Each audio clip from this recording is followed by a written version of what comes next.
Bonjour, Patrice Palec, je suis à Courtry, ZAC de la Régale, dont on inaugure aujourd'hui officiellement la première phase. Il y en aura une deuxième, mais je vais laisser la parole aux élus qui vont vous présenter l'avenir de ce projet. Pour pouvoir voir les premiers bâtiments sortir de terre, je vous rappelle que c'est l'Idole par lequel nous avons commencé cette extension, où le 30 mars 2021, on inaugurait ce premier magasin. Depuis est venu s'implanter de nombreuses entreprises, de nombreux commerces, des restaurants, et puis un pôle médical qui sera inauguré à la fin de l'année de 1000 mètres carrés, un plateau exceptionnel, parce que ce matin j'inaugurais dans la commune voisine de Le Pin aussi un pôle santé, et c'est extrêmement important.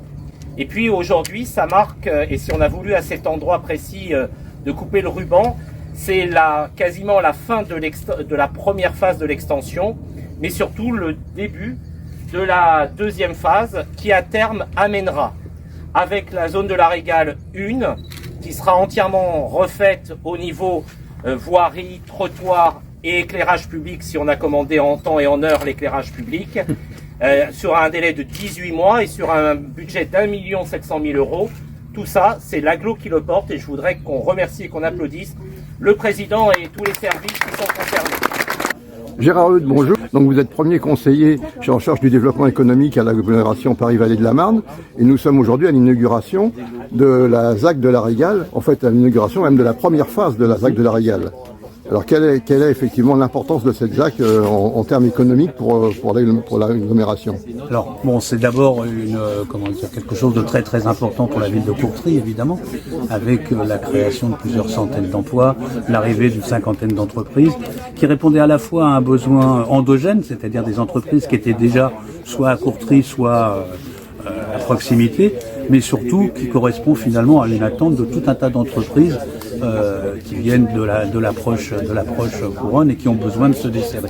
Alors évidemment pour l'agglomération, une très très belle zone, vous pouvez le voir, on est très très content.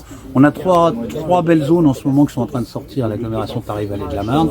Évidemment ici la Régale, à Courtry, mais aussi les Guédelonnais à Vers, et puis l'Amirault à Croissy-Beaubourg. On est très très fiers, et puis ça me permet de vous dire qu'il y a une vraie appétence de beaucoup d'entreprises pour venir s'installer sur le territoire de Paris-Vallée de la Marne. Donc justement, quels sont les atouts particuliers qui attirent les entreprises sur Paris-Vallée de la Marne? La proximité du pôle Disney qui est la première... Non, je pense que Disney n'est pas du tout un facteur d'attractivité. C'est pas un facteur d'attractivité pour les entreprises, non. Je pense que la première, en fait, de là où viennent les entreprises, c'est souvent la partie est, nord-est de la petite couronne. Donc avec finalement un bassin d'emploi qui est relativement cohérent. Donc ces entreprises-là qui étaient en Seine-Saint-Denis ou dans le Val-de-Marne sont obligées aujourd'hui de se desserrer, de sortir de cette petite couronne, et on est finalement en proximité, y compris avec déjà souvent pour eux un certain nombre de leurs salariés qui étaient déjà habitants dans le coin. Alors après on a aussi évidemment des choses très objectives, comme si vous prenez ici à Courtry des accès routiers très bien, très bons, avec par exemple une capacité sur la francilienne dans les deux sens de pouvoir y accéder. Voilà. Donc alors là nous sommes sur la première phase, mais donc c'est pas fini. Ah bah non, si c'est une première phase, il y aura une deuxième. Voilà. Donc, quelle sera l'importance de la deuxième phase alors? C'est à peu près semblable à ceci. Oui, absolument, avec une volonté, c'est d'aller vite. Oui. Alors, on va pas assez vite dans notre pays, c'est pas de notre faute, pas toujours de la faute, parce qu'il y a beaucoup de procédures, de processus très compliqués. L'idée, c'est effectivement, monsieur le maire a l'air d'y tenir, d'essayer de finir tout ça avant la fin du mandat. Oui. Voilà, donc fin 25. D'accord. D'autant plus que je pense qu'avec la nouvelle loi sur la ZAN, il va être difficile de trouver des terrains, des droits à construire vont se raréfier. Alors ça va être une autre question pour l'avenir. On est en train d'y travailler au niveau de l'agglomération, avec évidemment le schéma, le SDRIF, mais aussi comment on va faire, parce qu'effectivement les contraintes en termes de foncier vont être très fortes. Donc on essaye d'y réfléchir, en particulier sur quel type est-ce qu'on peut densifier un certain nombre de zones d'activité, comment est-ce qu'on peut réfléchir aussi sur les formes urbaines pour consommer moins de foncier, mais c'est véritablement un enjeu, alors pas pour les 2 ou 3 ans qui viennent, mais pour les 10 ans qui viennent, c'est véritablement un enjeu du développement d'un territoire comme le nôtre. On ne sera pas les seuls. Mais et c'est vrai que les gens ne se rendent pas forcément compte parce que quand on regarde, on se dit mais on est vert finalement. Il y a du terrain partout, mais en réalité, le terrain qu'on pourra utilisé, il sera très très faible. Xavier Van der Bies, bonjour. Vous êtes maire de Courtry et nous sommes aujourd'hui sur la zone de la Régale. C'est la première phase, il y en aura une deuxième. Donc, quelle est l'importance de cet événement en fait pour vous, donc, en tant que maire de Courtry? Alors, c'est un événement très important aujourd'hui. C'est la concrétisation de, on va dire, de près de 9 années de travail, car dès que je suis arrivé aux affaires en 2014, même si le traité de concession avait été signé avec l'aménageur en 2007, rien n'avait bougé depuis et j'ai pris à bras le corps avec la communauté d'agglomération et avec l'aménageur le développement de cette zone qui est un apport en matière d'emploi. À terme, on sera aux alentours de 1500 emplois. C'est un facteur d'amélioration des transports. Nous avons pu avoir la ligne Seine-et-Marne Express 19, nous avons pu avoir le renforcement des lignes de transport à la demande. Et puis un jour des pistes cyclables qui ne vont plus tarder à arriver. Et puis, ne nous cachons pas la face, c'est aussi une source de recettes en matière de fiscalité. Et donc les trois réunis, c'est un énorme dossier qui m'a beaucoup tenu à cœur, que j'ai mené de front. Et je suis très heureux que déjà nous ayons pu avoir cette première phase d'extension qui est aujourd'hui quasi complète. Il reste vraiment de petits aménagements à terminer. Et cette deuxième phase qui se lance là, avec l'arrivée d'une cinquantaine de nouvelles entreprises, une grosse industrie qui vient en matière de filtrage s'implanter depuis la Seine-Saint-Denis. Ils ont fait le choix de Courtry, ils arrivent à eux seuls à plus d'une 60aine d'emplois, et puis des parcs d'activités qui vont répondre à toute la vie d'une entreprise, c'est-à-dire de la TPE, de la PME et jusqu'à des locaux de 2000 à 3000 mètres carrés. Donc chaque entreprise pourra soit louer, soit acheter ces locaux qui sont maintenant dont le début des travaux ne va plus tarder à commencer. Alors au niveau urbanisation et habitants pour Courtry, est-ce que ça va générer un afflux de population pour votre commune? Alors l'afflux de population, nous allons avoir le résultat de l'INSEE qui devrait tomber dans les jours à venir. Et on devrait rester aux alentours de 7000, 7002 habitants. Je ne sais pas si ça apportera en matière de nouveaux administrés, mais en tout cas, c'est en matière d'emploi que j'ai vraiment basé tous les efforts, parce que c'est hyper important pour le bien-être des gens, c'est qu'ils puissent travailler au plus près de chez eux. Et le meilleur exemple est également les magasins que nous avons pu ouvrir, où la grande majorité, ce sont des Courtrysiens qui sont venus s'implanter sur notre commune. C'est la preuve, donc, en fait, le développement d'une zone commerciale ne nuit pas au commerce traditionnel de centre-ville. Ah, pas du tout. Je pense que c'est un travail en collaboration, qu'on n'a pas mis les uns contre les autres. C'est un travail en commun.